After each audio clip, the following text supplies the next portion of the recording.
खबरों के निष्पक्ष विश्लेषण के लिए सब्सक्राइब करें Jantantra TV and press the bell icon. Never miss any update.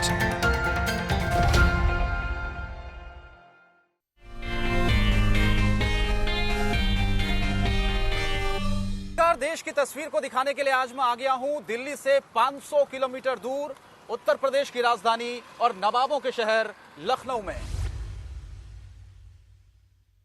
इस वक्त मैं आ गया हूं लखनऊ के रूमी गेट पर। ठीक मेरे पीछे ये रूमी गेट है, मुगल काल में बना हुआ, अपनी एक अलग पहचान रखता है, लखनऊ की शान भी इसे कहा जाता है। तो चलिए आज इस सफर पर आपको लेकर चलता हूं, दिखाता हूं नवाबों के शहर का आपको देश की तस्वीर में आखिर क्या हाल है। लखनऊ आया तो मुझे तांगे पर मोहम्मद शकील मिले। उन्होंने लखनऊ का हाल बताया कि लॉकडाउन के बाद परिस्थितियां लखनऊ की कितनी बदल गई हैं। पहले जो लखनऊ था अब उसमें कितना बदलाव देखने को मिल रहा है। चाचा ये बताइए कि लॉकडाउन से पहले क्या स्थिति थी और लॉकडाउन के बाद क्या समझ में आ रहा है। लॉकडाउन से पहले यहाँ पे पब्लिक बहुत आती थी, कम से कम 5,000 पब्लिक आती थी। यहाँ पे मेला लगता था, घंटा घर पे लगता था, रूमी गेट पे लगता था, 2-2 बजे रात में लगता था। अब तो यहाँ भगाए जा रहे हैं लोग। भूल भुलैया, इमाम बाड़ा सब बंद है, पिक्चर गैलरी बंद है। यहाँ लोग भूखे मर रहे हैं बेचारे। तांगे घोड़ों की हालत देख लीजिए क्या हो रही है। तो पहले का लखनऊ और अब के लखनऊ में लॉकडाउन के बाद कितना बदलाव देख रहे हैं आप। बहुत ज्यादा बदलाव हो गया है।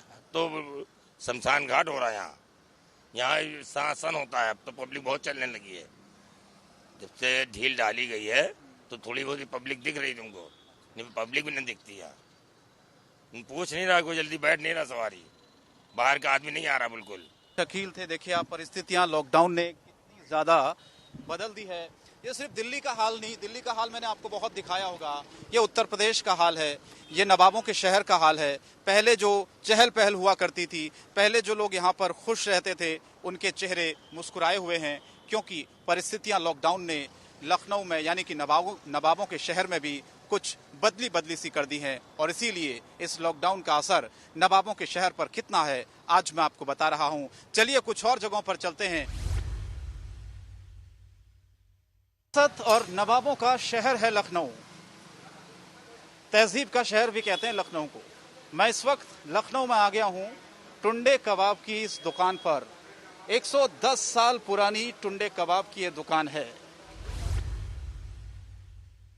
10 साल पुरानी टुंडे कबाब की इस दुकान पर मैं पहुंचा।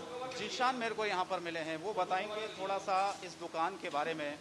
जीशान ये बताइए कि कितने साल पुरानी ये दुकान है। सबसे पहले हमारे दर्शकों को ये दुकान 110 साल पुरानी का तो वही है जो हमेशा रहता है। सेल पे फर्क पड़ा है बहुत ज्यादा। कितने साल पुरानी है दुकान। 110 साल, तकरीबन 110 साल पुरानी जी। अभी कितना सेल में, पहले कितनी होती थी, अब कितना परसेंटेज। 25% सेल हो गई। देखिए आप सारी चेयर्स जो हैं बैठा के खिला नहीं रहे, कंडीशन ये खाली पैक दे रहे हैं, टेकवे सिर्फ नहीं बैठा के, सिर्फ पैकिंग। सोशल डिस्टेंसिंग की वजह से कि लोगों को प्रॉब्लम क्रिएट ना हो। हम तो गवर्नमेंट को फुल सपोर्ट मैं इसीलिए करता हूँ। बहुत बढ़ गया है, लोगों के पास काम रोजगार नहीं है, पैसा नहीं है, तो वो क्रेज नहीं रहा है। 25% पे सेल है तकरीबन। अब उम्मीद क्या लग रही है आपको। अब ये महामारी खत्म हो, लोगों को कारोबार मिले, लोगों के पास जब पैसा होगा तो वो होटल के खाने भी खाएंगे, जब पैसा नहीं होगा तो आदमी कहाँ से खाएगा खाना।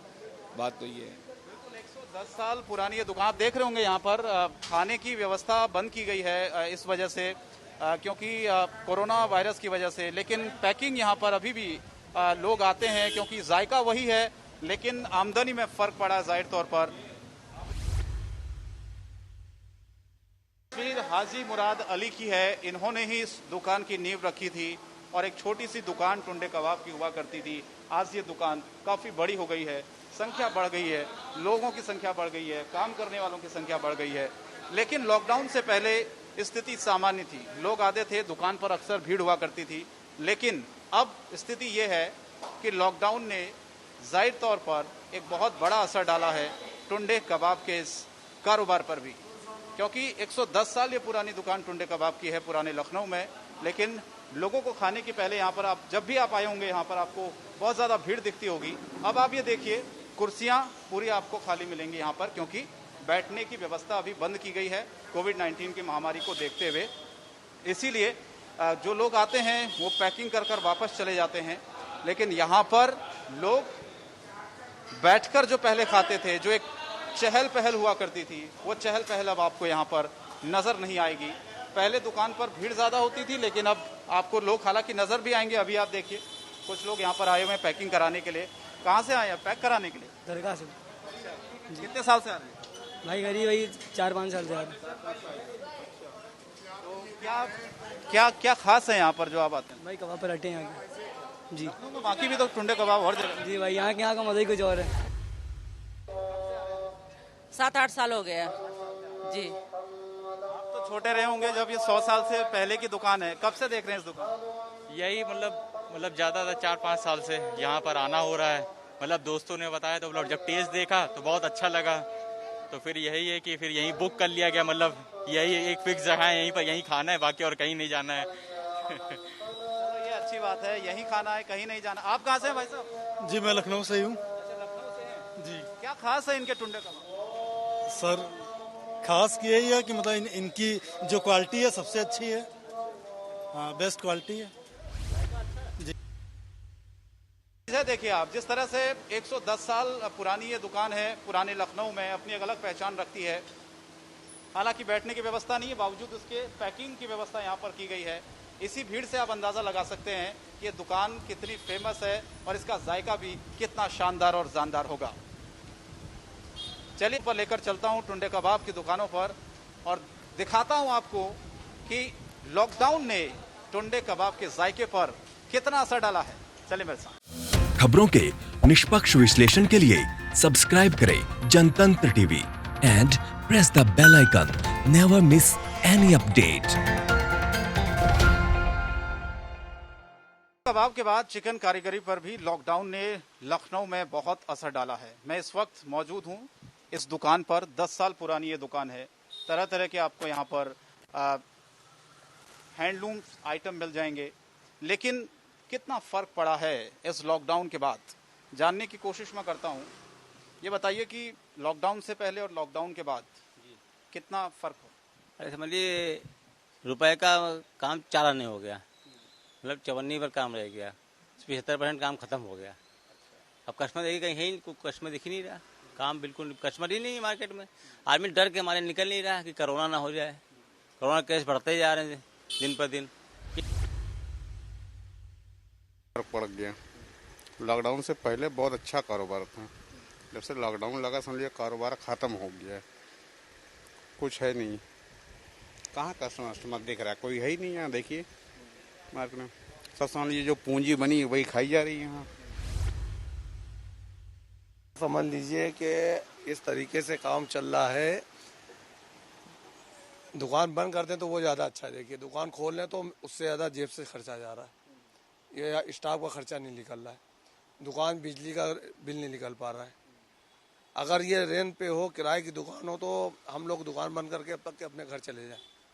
अपनी दुकान है तो जी बस ये समझ लिए कि बस अगर खोल लें और बंद करके जा रहे हैं।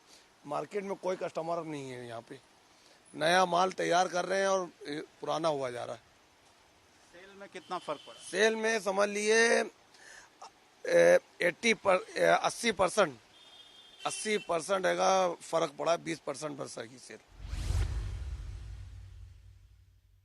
सबसे सस्ता है, ये सबसे महंगा है, लेकिन बिक नहीं रहा। बिक नहीं रहा, कोई पूछ ही नहीं रहा है। 300 का भी नहीं पूछ रहा है। और ये है 60,000 की साड़ी है, इसको भी कोई नहीं पूछ रहा है। 60,000 की 60,000 की साड़ी खास है इसमें? ये प्योर है। ये कपड़ा आएगा 600 रुपये मीटर कपड़ा है खाली। इसके ऊपर जो वर्क बना है, चिकन का जो वर्क बना है, ये इसके अलावा चिकन के वर्क के अलावा इस पे जो है ये बादले का काम बना हुआ है। बादले का हाथ से सब पूरा हाथ का टोटल काम है। पूरा बहुत बड़ी साड़ी दिखाइए, पूरी फुल दिखाइए, पूरा वहां तक के। देखिए कितना है कपड़ा साड़ी। ये समझ लिए ये जब से लॉकडाउन हुआ है, जब से ये रखी हुई है, कोई पूछ भी नहीं रहा है। 6 महीने हो गए सर, 4-5 महीने हो गए, काफी टाइम का ही है इसको भी। कोई सस्ता बिक रहा ना महंगा ना महंगा कोई पूछ ही नहीं रहा, आ ही नहीं रहा है, पैसा ही नहीं है किसी के पास, कह रहे आइए डिस्काउंट कर देंगे, पैसा है नहीं। ये देखिए आप, ये सबसे महंगा 60,000 की ये साड़ी है, सबसे महंगी साड़ी। हालांकि बहुत दिनों से इन्होंने रखी हुई है। पहले बिक जाती होगी लॉकडाउन से पहले? लॉकडाउन इसकी डिमांड रहती है, ये कपड़ा बनता देर में, ये जो है 1 साल में बनती है ये पूरी साड़ी काम जी। और ये जो है बिक जाती है कि मतलब 1 हफ्ते में बिक जाती है, और अब 5-6 महीने हो रहे हैं, इसको कोई पूछ ही नहीं रहा है। पैसा सब फंसा हुआ है हम लोगों का, बहुत पैसा फंसा है, नुकसान बहुत हो रहा है। ये देखिए, ये स्थिति कर दी है लॉकडाउन ने चिकन कारीगरी पर भी। ये 60,000 की साड़ी पहले हफ्ते में 2 या 3 बिक जाया करती थी इनकी, अब बिल्कुल सस्ता कुर्ता साड़ी कुछ भी यहाँ नहीं बिक रहा है, क्योंकि लोग नहीं आ रहे हैं, तो फिर सेल कैसे होगी? लॉकडाउन से पहले कामकाज तो बहुत अच्छा था, सब चल रहा था। लॉकडाउन के बाद काम बिल्कुल ही खत्म हो गया है। समझ लीजिए कि ये हाल है कि हम लोग के पास 200-400-500 रुपए रोज नहीं आ रहे हैं। हम लोग बिल्कुल खाली बैठे हुए हैं, खर्चा किस तरह मेंटेन कर रहे हैं, हम लोग को बहुत दिक्कत है। हमारे कारीगर बहुत परेशान है भाई, उनको रोजगार नहीं मिल रहा है। इससे कम से कम कई हजार आदमी जुड़ा हुआ था, सब बिल्कुल बेरोजगार हो गया है इस काम से हम लोग के। चिकन का भी ये कारोबार काम है आपका, बहुत सारे कपड़े मैं यहाँ पर देख रहा हूँ। मैन्युफैक्चरिंग का काम है सब। अच्छा, आपका खुद का है? खुद मैन्युफैक्चरिंग हमारी है, सारे मैन्युफैक्चरिंग यूनिट सब बंद हो गई है। जब सेल नहीं है तो हम मैन्युफैक्चरिंग करेंगे क्या? हम जो माल पहले का रखा है वही हम नहीं बेच पा रहे हैं। कोई टूरिस्ट आ नहीं रहा है लखनऊ में हमारे, कहीं कोई माल बाहर से मंगा नहीं रहा, हर जगह लॉकडाउन है, 3 दिन दुकानें खुल रही सब जगह, तो क्या आदमी माल मंगाएगा, क्या हमें पेमेंट भेजेगा? बहुत बड़ी समस्या का सामना करना पड़ रहा है जो खत्म लोग को। अब आगे क्या नजर आ रहा है आपको? भाई नजर, जब तक कोरोना काल नहीं खत्म होगा, जब तक कोई इसकी वैक्सीन नहीं आएगी, कोई कस्टमर नहीं निकल रहा है। अच्छी लेडीजें आ ही नहीं रही घर से, कोई अपने मारे डर के अपने घर से कोई नहीं निकल रहा है। इसके पीछे वजह लॉकडाउन है, और क्या मतलब हर आदमी घर से निकलने में डर रहा है, सब कारोबार बिल्कुल ठंडा हो गया है। मतलब दुकान में मेन जो सीजन टाइम था सब बेकार हो गया हम लोग का, समझिए स्टाफ का पैसा तक नहीं दे पा रहे हम लोग। कितने लोग काम करते होंगे आपके यहाँ? आपको दिख रहे हैं 8-10 लोग हैं। 10 लोग कम से कम है। तो अभी तो ग्राहक एक भी नहीं आ रहा है, मैं देख रहा हूँ। ग्राहक तो दिख ही नहीं रहा भैया, दिन भर में 1-2 ग्राहक आ गया तो समझो बहुत बड़ी बात है। सिर्फ अपने खर्चे तो छोड़ो, कोई खर्चे ही नहीं निकल रहे इस समय। अब कारीगर हम लोग गांव के इतने कारीगर हैं, वो सब परेशान हैं। वो भी बेरोजगार हो गए। बेरोजगार के मतलब काम बना, उनको पैसे हम लोग को देने, हम लोग को उनके देने के लिए पैसे ही नहीं है। माल कहाँ से उतरवाएं बताइए? जब दुकानदारी होती है तो माल बिकता है तो आदमी उनको ही पैसा जाता है। एक जगह पैसा आएगा 25 जगह बटता है। सब छोटे छोटे कारीगर लगे हम लोग संग, सब हैंडीक्राफ्ट आइटम है। हम लोग क्या करें? हम अकेले नहीं, हमारा पूरा चिकन व्यापारी परेशान है। काम नाम की बिल्कुल जीरो है समझिए। पहले तो आते थे, दिन भर जो है टाइम ही नहीं मिलता था, मगर अब तो कुछ नहीं है। आप कितने साल से हो यहाँ पर दुकान में? 40 साल तो दुकान को हो गए बता रहे हैं। 4-5 साल हो गए आपको भी? 6 ईयर हो गए हैं। पहले में और अब में कितना फर्क है? लोग कितने आते थे, अब कितने आ रहे हैं? पहले के 5% भी नहीं है। अच्छा, कितना आ जाते होंगे पहले? पहले मिनिमम 100-200 नहीं 70-80 कस्टमर्स तो आते होंगे। अब 2-4 आ जाए दिन में बड़ी बात है। नवाब जाफर मीर अब्दुल्ला साहब के मैं पास आ गया हूँ लखनऊ में, क्योंकि तहजीब और नवाबों का शहर लखनऊ को कहा जाता है। उनसे बातचीत करने से पहले मैं थोड़ा सा इस कमरे का दृश्य आपको दिखा देता हूँ। बहुत सारी चीज़ें उन्होंने सहेज के रखी हुई हैं यहाँ पर। जाहिर है आज के ज़माने में आपको ये चीज़ें बहुत कम देखने को मिलेंगी। नवाब साहब बताते हैं कि बहुत सारे फिल्मों की शूटिंग में बहुत सारी चीज़ें इस्तेमाल होती हैं, यहाँ से लोग लेकर जाते हैं और बहुत सारी फिल्मों में इनको प्रयोग भी किया जाता है। मैं सीधे बातचीत करता हूँ नवाब साहब से। नवाब साहब, सबसे पहले मुझे ये बताइए कि लखनऊ को आपने जिया है, लखनऊ को आपने देखा है, कितना बदल गया लखनऊ? शहर लखनऊ तुझे मेरा सलाम है, तेरा ही नाम दूसरा जन्नत का नाम है। लखनऊ नवाब वाजिद अली शाह के जाने से पहले एक जन्नत की शक्ल रखता था, और 1856 तक जो ट्रैवलर्स, हिस्टोरियंस, फोटोग्राफर्स वो लखनऊ आए, उनके कमेंट्स हैं कि there is no city in the world as beautiful as the city of Lucknow, neither Constantinople nor Rome nor Paris. Lucknow हर लिहाज से अपने उरूज पर था। यहाँ की तहजीब, यहाँ का आदाब व तस्लीमात, यहाँ की ज़बान, यहाँ का लिबास, यहाँ के एटिकेट्स और मैनरिज्म, नज़ाकत और नफासत, यहाँ के आदाब दस्तखान, यहाँ की कुज़ीन, शेर व शायरी, नाच व गाना, मतलब हर लिहाज से लखनऊ जो था अपने उरूज पर था। और यहाँ बहुत एक सेकुलर एस्पेक्ट था माहौल का। लेकिन फिर 1857 हुआ, 58 हुआ, उसमें बड़ी ज़बरदस्त जंगें हुई। उसमें 5 जनरल्स अंग्रेज़ों के यहाँ के ऊपर मारे गए। यहाँ तक कि हडसन, जिसने मुग़ल बादशाह के दोनों बेटों के सर कलम करके उनको पेश किए थे, उसकी भी यहीं उसको मारा गया। और लमाटिया बॉयज़ में उसकी कब्र भी है। फिर धीरे धीरे मुल्क जो था वो आज़ाद हुआ, गवर्नमेंट्स बदलीं, आती रहीं जाती रहीं, लेकिन फिर धीरे धीरे वो जो माहौल था, जो पुराने लोग थे, वो ख़त्म हो गए। वो तहज़ीब जो कि घरों की चारदीवारी से निकल के सड़क के ऊपर आई थी, that had become a square peg in the round whole. और वो तहज़ीब जो थी, वो जो लोग थे, वो एक दूसरे के मुवाफ़िक़ नहीं थे। पे धीरे धीरे वो तहज़ीब जो थी वापस घरों में मुक़य्यद हो गई और माहौल बहुत तेज़ी से बदलने लगा। पहले आप जब लखनऊ में जाते थे तो तांगे वाले, इक्के वाले, रक्शे वाले वो बहुत तहज़ीब व तमीज़ से बात करते थे। चाहे कोई भी छोटा सा ख़ौंचे वाला हो, वो भी बहुत अदब से आपके साथ पेश आता था। लेकिन धीरे धीरे माहौल बदलने लगा। हज़रतगंज जो है, जो यहाँ का एक बहुत अच्छा पुराना बाज़ार है, मेफेयर, उसमें पिक्चर हॉल था, क्वालिटीज़ थी, BCL था। मेफेयर के सामने कार पार्क हुआ करता था। आज वहाँ के ऊपर पैदल चलना मुश्किल हो रहा है।